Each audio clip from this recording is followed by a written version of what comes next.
te voy a contestar mejor esta vez. Bien. Hola, buenas tardes. Estamos aquí acompañando al escritor Jorge Torres Zabaleta. Mi nombre es Dante Aurelio. Eh, Estamos acá, en este caso, aprovechando la oportunidad de hacerle una futura improvisación de entrevista y difusión de su nuevo libro, Cuentos Elegidos. Muy buenas tardes, Jorge. Muy buenas tardes, Dante. Muchas gracias por estar acá. Me alegro que nos estemos reunidos para esta entrevista. Y sí, el nuevo libro se llama Cuentos Elegidos. Son historias que que a veces están entrelazadas. Incluso en estas historias hay varias tríadas con los mismos personajes que aparecen primero como personajes personales o secundarios o los siguen. Y reflejan distintos ambientes de la Argentina a través del tiempo, ¿no? Desde los años 50, no, desde los años 40 o 38 hasta el 2000 y pico. Y hay cuentos de todos los ambientes y espero que resulten vívidos para los lectores. Los he tratado de escribir acercándolos al lector. Yo creo en las cosas que son como aventuras emocionales y escribo en escenas, de manera que uno podría decir que una escena es como un tubo por donde entran los personajes de una manera y después al ir viviendo la escena van cambiando y al terminar la escena son otros, digamos. Y espero que al lector le pase lo mismo. Bien, muy bien. Aprovecho para preguntarte una pregunta que tengo mucho interés. ¿Cuál fue tu género literario favorito?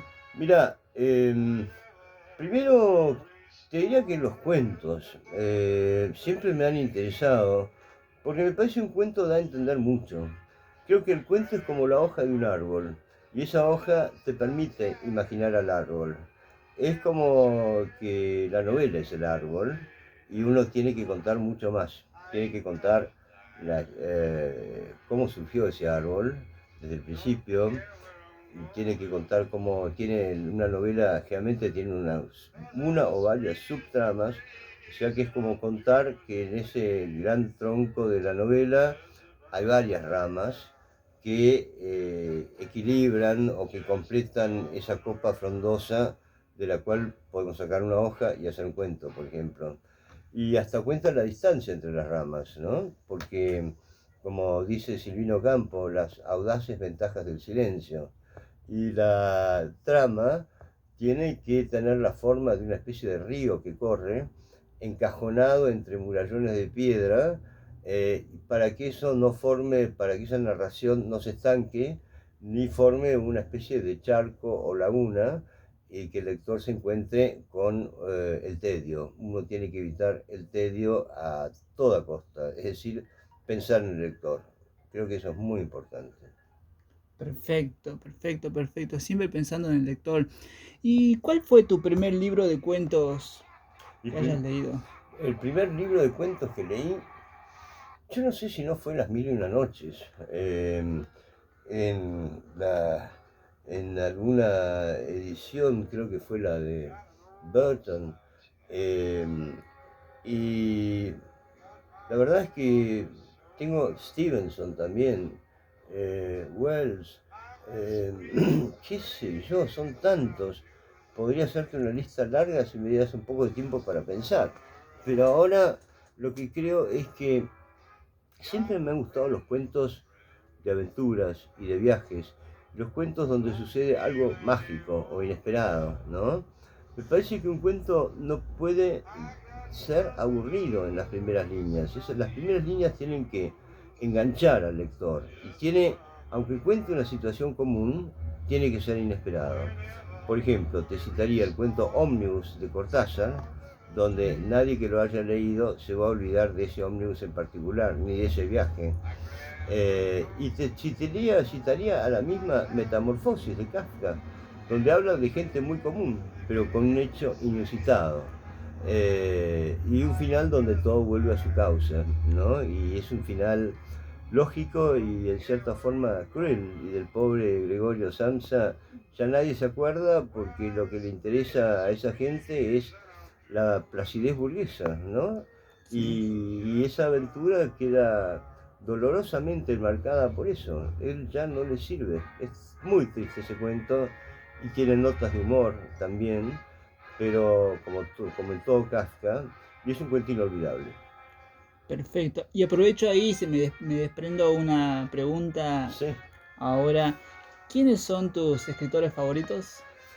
Bueno, tengo muchos, pero la verdad que en la Argentina la gente que ha tenido, con la que he tratado y que son en cierta forma mis escritores favoritos son Borges, Bioy y Silvino Campo. A ellos tuve la suerte de conocerlos personalmente, porque por una circunstancia muy fortuita nos mudamos, vivíamos con mis padres, mis hermanos y yo con mis abuelos en una casa grande en Barrio Parque. Nos mudamos por la muerte de mi abuela para que ese lugar no le despierte tantos recuerdos a mi abuelo, que era muy querido por mí, y nos mudamos a Posadas 1650, al primer piso.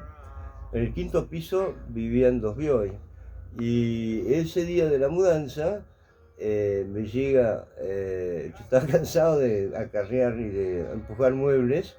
Me llega una carta de Silvina, una notita, una tarjetita personal que decía: sé que escribís, ¿por qué no subís a verme? Y bueno, entonces, por supuesto, subí. Y fue la ocasión de conocerla a ella y a Bioy, que se acercó también. Y fue el comienzo de una relación que para mí fue muy importante. Como algo no solo de escritor, que aprendí muchísimo con ellos, de solo oírlos hablar, eh, no solo como escritor, sino personal, porque hubo, creo, creo que puedo decirlo, un sentimiento amistoso por ambos lados. Y Bioy era brillante, pero creo que Silvina era única, que la hicieron y se rompió el molde, un poco como Borges. Pero la verdad es que con Silvina he tenido las conversaciones más libres de mi vida y más disparatadas, y yo reconozco que a mí me gusta la falta de límites en la imaginación. Yo tengo un libro que se llama Las voces del reino, por ejemplo, que está escrito colores. Cada color es una voz de un personaje y cada una de estas voces van contando su parte de la historia, y todo eso forma un conjunto, ese árbol, en este caso de colores, que va por los caminos de un reino, donde aparecen eh, sorpresas y aventuras para el joven héroe que se llama Mace, por macedonio, y, y que recorre el camino del héroe venciendo sus propios obstáculos y autolimitaciones y creciendo con esas mismas aventuras, ¿no? Perfecto. Hablando de justamente que vos decías que qué importante que fueron tus escritores, Sí, estos mentores que yo estos tuve, mentores, ¿verdad? sí, Es el destino, ¿verdad? El destino tanto para vos como escritor como para nosotros como lectores tuyos, ¿verdad? Qué importancia tener todo, contar todos estos libros y poder encontrarte en la influencia y en la escritura misma a vos como persona y como escritor también. gracias, Dante. Mira, Silvina, cuando le preguntaban cómo era, ¿no? Decía íntima. Y yo creo que yo podría decir lo mismo. A mí me gusta acercarme a la gente y me gusta tener una conversación profunda con las personas, si es que se puede, ¿no? Naturalmente. Pero yo he tratado de que mis libros sean experiencias. Y en ese sentido, no es una literatura tan que esté lejos de la gente, se acerca a los sentimientos y a las emociones. Y bueno, espero que cada libro sea una especie de aventura. He tratado de variar mis registros y hasta el idioma de cada libro. La noche que me quieras, por ejemplo, yo digo que es una novela de la picaresca porteña. Es un grupo de muchachos, uno que se ve obligado a irse porque ha cometido un disparate, ha matado a una persona, al marido de un amante en un duelo, se va a París y allí esa novela ocurre en París, y hay una mujer cuya vocación es la fascinación, fascinar a los demás, hacerlos sentirse más que ellos mismos, servirlos a ellos mismos en bandeja de plata. Se llama Mora, y creo que ella se roba el libro, y hay muchos elementos de las carreras, del tango. Ya te digo, es mi novela porteña. Y, y es una novela larga. Fue la primera novela en la que yo decidí, bueno, hasta ahora mis cosas han sido de de aprendizaje. Ahora voy a escribir con todo lo que tengo. Y voy a escribir una novela realista en vez de una novela fantástica. Las Voces del Reino vino inmediatamente después de En la noche que me quieras. Y me divertía el mundo ese, era el mundo de mis abuelos, era la forma en que ellos hablaban. Por ejemplo, decir, ¿qué tal te parece esto? Colosal. Che. Yo en búsqueda de todos esos modismos, me gusta el lenguaje, me gusta cómo habla la gente. Y para mí, parte de mi oficio de escritor es escuchar. Como que también la pintura tuvo mucha influencia en mí. Yo de chico, de muy chico, 8, 10 años, creía que iba a ser pintor, me gustaba pintar. Pero después me fui dando cuenta que me salían las cosas más de lo hondo al escribir. Podía contar cosas más extrañas y quizás más vívidas de lo que alcanzaba a hacer pintando, en donde lo que me gustaba era representar, por ejemplo, un paisaje. De ahí yo podría haber seguido, pero me atrajo cada vez más la literatura, sentía que estaba lleno de cuentos, me había criado en un ambiente donde había muchas historias y mi abuelo era un gran conversador, mi madre también tenía lo suyo, de mi padre siempre me acuerdo, y vos sos testigo, de frases que él decía. Exactamente. Por ejemplo, había una que era, que era casi ritual, de cuando él quería realmente decir que algo no le gustaba, decía, yo no quiero desalentar a nadie, pero... Pero, y ahí, y ahí se venía todo. Agárrense. ahí venía, ahí mejor agárrense, ¿no? Entonces papá tenía cosas muy graciosas también, era un hombre serio, hermético, pero cuando hablaba valía la pena escucharlo, ¿no? A ver, ¿qué otros escritores te puedo decir que me gustan? Bueno, me gusta Hemingway, me gusta Faulkner, con algún esfuerzo, pero me gusta. Sobre todo el mejor cuento de él, quizás la mejor obra de él, que se llama Una rosa para Emilia, A Rose for Emily. Ahí está todo el sur, apogeo y decadencia del sur en unas pocas páginas, y es brillante. Me gusta Isaac Dinesen, que cuenta como relatos muy maravillosos, es como un vino añejo o un buen jerez, y tiene una capacidad de imaginación poética absoluta. Y escribió un libro inolvidable que se llama Lejos de África, que Hemingway, cuando recibió el premio Nobel, dijo que antes que él lo debería haber recibido Isaac Dinesen. Ella, a pesar de su nombre, su seudónimo, era una mujer, era una baronesa von Blixen, y tenía una finca en África. Justamente así empieza Out of Africa, Lejos de África. Y bueno, hay tantos. Mirá, a ver, la gran línea de la novela, que me parece que empieza con Balzac, que cuenta un mundo, ¿no? Que él dice que es simplemente una persona que registra todo ese mundo, pero ¿qué mundo registra? Eso es el principio de la novela moderna, Balzac, Walter Scott antes, y después te diría Dickens, que logra mundos casi tan mágicos, te diría, creo que es el mejor escritor inglés después de Shakespeare. Eh, Después me ha sido Joyce, muy importante, sobre todo en su cuento The Dead, Los Muertos, que fue brillantemente filmado por John Huston. A mí me parece que Joyce no hay que dejarse envenenar por él, ¿no? Hay que tener sus precauciones con los grandes escritores. Yo he hablado mucho de él con Bioy, que había pasado. Bioy creció en la época de todos los modernismos, ¿no? De todas las grandes modas literarias de este año, de este siglo, del siglo XX. Borges también. Los dos tuvieron que hacer la digestión de todas estas cosas, incluso la de Faulkner, para poder llegar a lo más verdadero, que es escribir sencillamente, cada vez más sencillamente. Uno ve una evolución en sus estilos. El penúltimo libro de Borges, El informe de Brody, es un libro que parece oral. Y lo mismo pasa con cuentos de Bioy, por ejemplo, los que están en el héroe de las mujeres. Y Silvina es como una pintora, une todo, pasión, intelecto, sorpresa, arbitrariedad, y tiene un poema lindísimo que quiero mencionarles, que se llama Enumeración de la Patria.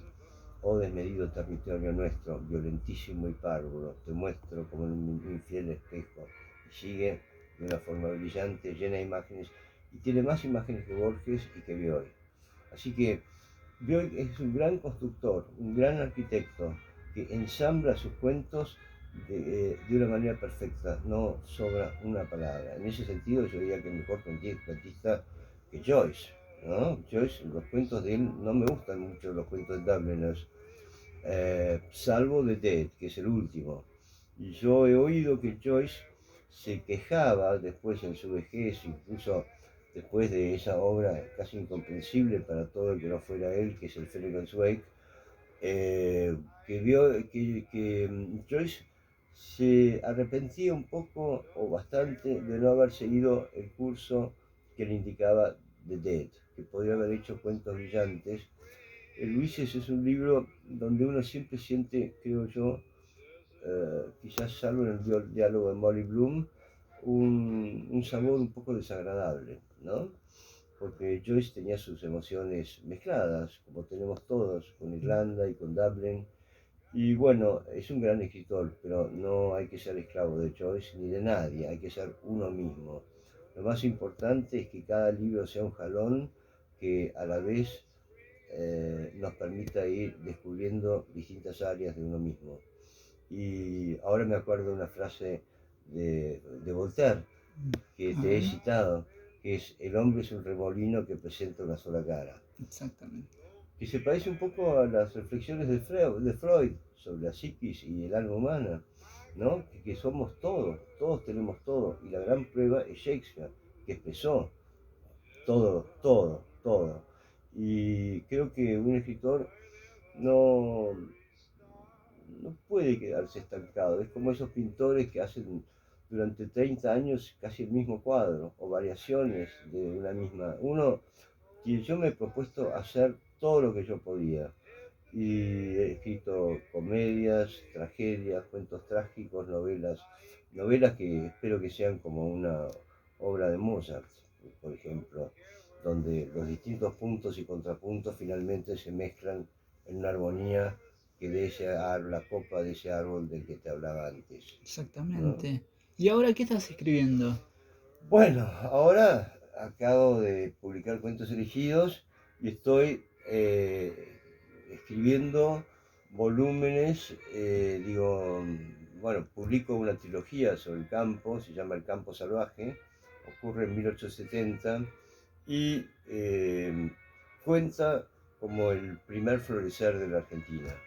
Hay una frase de Pascal que siempre me llamó mucho la atención y creo que es muy verdadera, que dice: los inicios siempre son mejores, los comienzos siempre son mejores. Y la verdad es que si uno ve lo que era la Argentina en 1870, que estaba despoblada, que había un montón de falencias, sin embargo, uno al leer eso espero que también haga un contrapunto con esta época, porque siempre he querido narrar a la propia Argentina como un hecho quizás tan entrañable y tan fantástico como me parecen algunas de las aventuras que también traté de escribir. Excelente. ¿Mm? La verdad que hay mucha tela para narrar Sí. y hablar sobre cuentos, ¿verdad? Sobre cuentos de diferentes autores, sobre diferente literatura, Sí, podríamos hablar horas, Dante, obras, tal seguro. cual. ¿Algún consejo que le darías a los lectores, barra escritores? Sí, a ver si yo me atrevo a dar un consejo. Sería primero que lean mucho, que se empapen de literatura, que sean, en una parte de ellos sea ella misma literatura, que esa parte de ellos sea profundamente literaria, y que piensen, que analicen, que se distancien de sí mismos y que vean si eso que quieren escribir es o no interesante, porque eso es muy importante. Una vez Silvina Ocampo me dijo: hay que considerar lo que uno hace como a un objeto. Y eso es una frase como de maestro Zen, y puede querer decir esto: uno tiene que no ser eso que uno escribe en cierta forma para trabajarlo mejor. Y entonces ese objeto está hecho de pequeñas hojas que son palabras y uno puede cambiar y modificar y mejorar hasta que ese objeto brille. Como decía Salinger, tiene que haber fuego entre las palabras, ¿no? Yo he tratado de hacer eso, he tratado de escribir muy variado, aun cuando las cosas ocurren en el mismo sitio, como pasan con los cuentos que llegan hasta el 2020, que vienen después de la trilogía, y que cuentan el declive de ese campo que empieza con el campo salvaje, que continúa con Tan lejos de todo y concluye con Eton y los indios. Están los indios muy mezclados también. Tengo un libro que se llama El Malón Grande, que cuenta la historia, creo que por primera vez, de los indios de la Argentina, no los del norte, pero sí los de la provincia de Buenos Aires y del sur, y todas las relaciones que había y las diferencias de carácter que había entre ellos y de política con los blancos, y que acondicionaba su conducta, digamos. Entonces creo que estos indios míos son personas realmente, no son monigotes ni, ni espantajos como ocurre en el Martín Fierro, que por esa razón no me parece que pueda ser un libro, el libro nacional nuestro, como a mi criterio dicen equivocadamente, porque no refleja simplemente a todos los habitantes. Muestra un sector. Recordemos que la historia argentina transcurrió en una franja muy estrecha, desde Buenos Aires hasta Azul, son 300 kilómetros, y de ahí se prolonga hasta Córdoba, una parte, y el resto era lo que los geógrafos llamaban la terra incógnita, donde la gente se perdía, donde la expedición ya más fuerte de Emilio Mitre, hermano del presidente Bartolomé Mitre, se perdió, con sus cañones y sus carretas y sus cosas, empezaron a dar vueltas, se perdieron, pasearon hambre y volvieron a gatas a la civilización, a lo que ellos consideraban la civilización. Porque los indios también tenían costumbres, mitos, tradiciones, leyendas, canciones, y fue una guerra la que hubo entre los blancos y los indios, hecha en base a malentendidos, tradiciones mutuas, pero también hubo amistades, también hubo, eso lo dice Carlos Martínez Sarasola, en el que era para mí el mayor experto en los indios y tuvo la bondad y la gentileza de prologarme el Malón Grande. Tengo un prólogo muy lindo de él que me conmueve mucho, donde habla que la frontera fue también una zona de intercambio y eso habla de nuestra mestización, que es bueno y que hace que todos tengamos algo en común con todos. Aún los que no somos indios podemos interesarnos por los indios con todo el derecho que nos da ser argentinos y tener una historia en común. Excelente. Y también excelente metáfora que traías al caso de que los libros son como, o los cuentos son como Hojas de una un árbol. hoja de un árbol, ¿no? Sí, eso es suficiente para imaginarse el árbol y además Exactamente. cada hoja es suficiente en sí y tiene nervaduras y tiene un dibujo particular que lo hace ser una hoja de tal árbol o de tal otro. Y las novelas son, bueno, pueden tener mayor o menor extensión, pero son las que más me gustan, toda esta tradición de, de Balzac, Faulkner, Joyce, algunas cosas de Virginia Woolf. eh, esta tradición de la novela que cuenta un mundo, La Guerra y la Paz, por ejemplo, que es mi libro preferido, que me había, no sé por qué, olvidado de mencionar. Tolstoy me parece un gran escritor, pero sobre todo es grande en La Guerra y la Paz porque todavía no le ha dado esa idea de ser un predicador y camina con sus personajes. Él juzga y uno ve cómo son los personajes, pero lo hace de una forma más sutil, a mi manera, que en Ana Karenina. Entonces me encanta que un escritor acompañe a sus personajes. Es ese sentimiento de la intimidad del que yo te hablaba.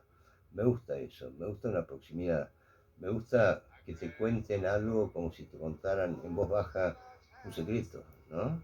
Y creo que eso es lo lindo de la literatura. Yo hoy dije una vez que es como agregarle, como si una casa tuviera otro cuarto, un cuarto más, donde podemos eh, volar, digamos. Pero bueno, me hace acordar la otra frase de García Márquez, que decía, le preguntaron qué era para él escribir, y él dijo, para mí escribir es levitar. Algo parecido me sucede a mí. A mí la literatura, leer una novela me transporta y escribir también. Y en cierta forma desaparece lo cotidiano y las limitaciones de la realidad y aparece algo muy lindo que es la libertad. Por eso no hay nada que sea excluyente. Todo tiene que integrarse. Sara Gallardo una vez me dijo que las novelas son como espejitos que brillan, ¿no? Yo creo que todos esos espejitos van formando un mosaico, digamos, de figuras, y que esas figuras son el alma humana, en definitiva. Muchísimas gracias. Y para no espolear a los lectores, invitamos a que lean Cuentos elegidos de Jorge Torres Zabaleta, Gracias, Dante. y próximamente va a estar en las librerías. Muy buenas tardes, muchísimas gracias a todos. Gracias a ustedes.